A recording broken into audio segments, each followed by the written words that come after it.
తెల్లవారే వెలుగు రేఖలా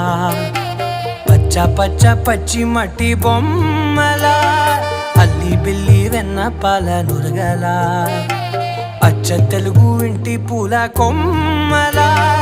దేవదేవుడే పంపగా ఇలా దేవతే మా ఇంట అడుగే పెట్టెనంట బ్రహ్మ కళ్ళలో కాంతులే మా అమ్మలా మా కోసం మళ్ళీ లాలి పాడేనంట.